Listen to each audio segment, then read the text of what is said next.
College football season is almost here, which means it's time for some bold predictions. And where else to start but the wide open Big 12 conference? Here are 4 early predictions that might have analysts in disbelief. Kansas State will make an appearance in the Big 12 title game. I wasn't kidding when I said the Big 12 was up for grabs. There are legitimate questions for just about every team that could compete for a spot in the conference title game. How will Oklahoma fare after losing their head coach and star quarterback? Is Texas actually back? Will Oklahoma State maintain the dominant defense that carried them last season despite losing their defensive coordinator? Was Baylor's conference winning season last year a sign of things to come for the Bears or just an abnormality? Can a West Virginia, Iowa State, TCU, or Kansas State break out in 2022?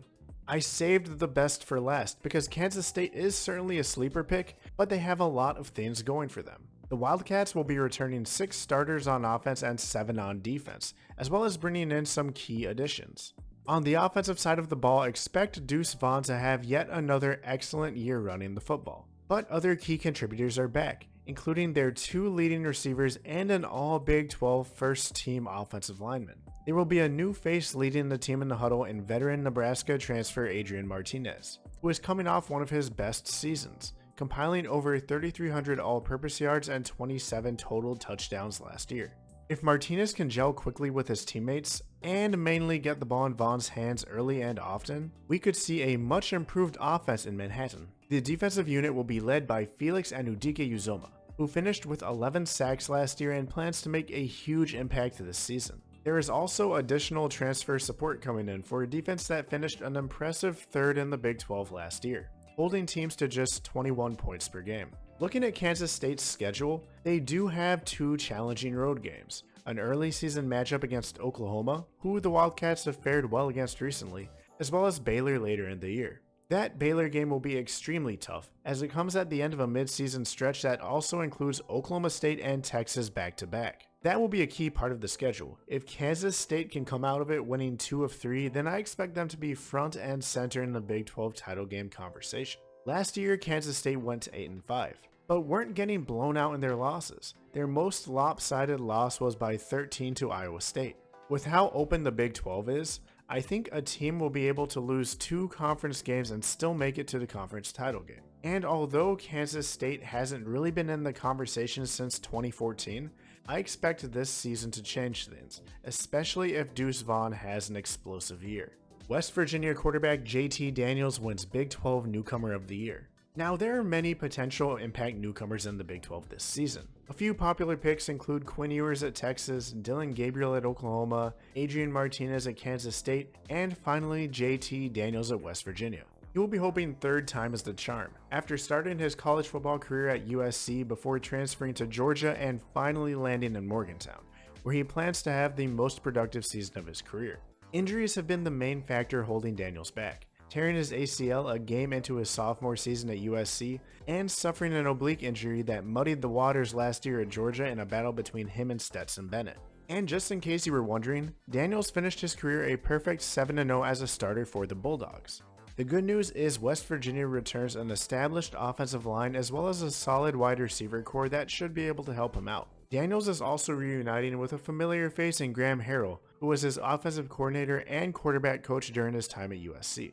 JT's talent, over 4,800 yards and 32 touchdowns, as well as national championship experience will serve him well as one of the leaders for the Mountaineers. And I expect him to put up great numbers this season. In his own words, Mountaineer Nation, let's ride. Texas will beat Alabama but won't win the Big 12. Texas and Alabama play each other in Week 2. And let's be honest, this prediction defies most logic. Just taking a look at team performance from last season, Alabama made it to the national title game, while Texas stumbled to a 5-7 record.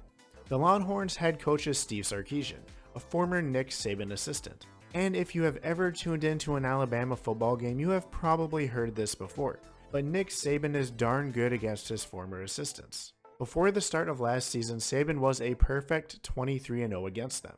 And the games weren't even close. Saban was winning by an average of 25.3 points, with 21 of the 23 games being decided by 14 or more. But last season brought some change, as both Jimbo Fisher and Kirby Smart broke the drought, and Sarkisian could be next. We all know that college football games early in the year are always up for grabs. Teams are beginning to mesh, players are getting back into the groove of things. Oftentimes, games that shouldn't be close become nail-biters. And Texas has a history of playing up or down to their competition. Let's face it, Texas hasn't been great over the past few seasons, and that's being generous. But in games against ranked competition, they have held their own.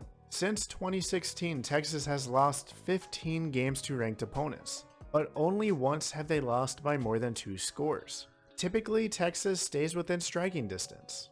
When I think of this game, it takes me back to the Longhorns' 2019 season when they had a Week 2 matchup against number 6 LSU.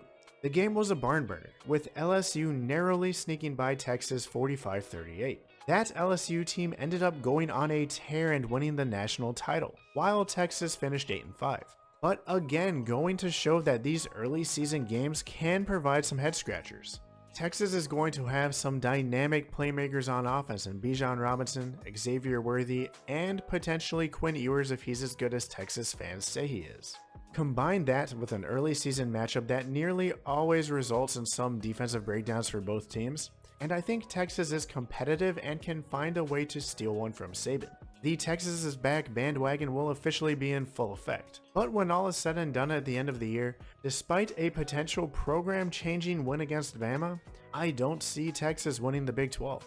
Because again, just as they play up to the high-level competition, they still haven't proved that they won't play down to their competition as well. The winner of the Heisman Trophy comes from the Big 12. In my opinion, the Big 12 realistically has at least 3 players that will end the season top 10 in Heisman voting. Dillon Gabriel at Oklahoma, Bijan Robinson at Texas, and Deuce Vaughn at Kansas State. Vaughn is yet again a sleeper pick here, but isn't a complete shot in the dark. The elusive running back went off last year, compiling over 1,800 yards from scrimmage and 22 touchdowns. The magic number for running backs to win the Heisman is generally around 2,000 yards and 20 plus touchdowns, and Vaughn was incredibly close to that last season. I fully expect him to improve this year and put on a show against opposing defenses. Texas's Bijan Robinson has been in the Heisman conversation since his freshman year, but last year he showed glimpses of what his potential truly is.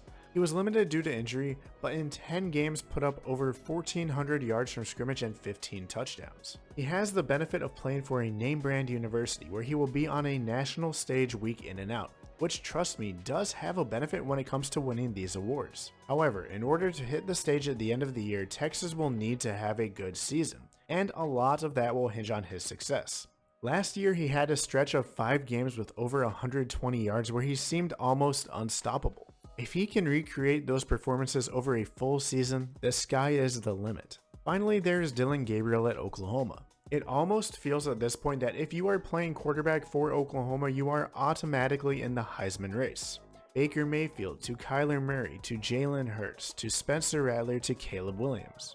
However, the quote-unquote quarterback whisperer is no longer in Norman. But unlike the last 2 seasons where Oklahoma has had an unproven quarterback at the helm, Gabriel comes in with some credentials.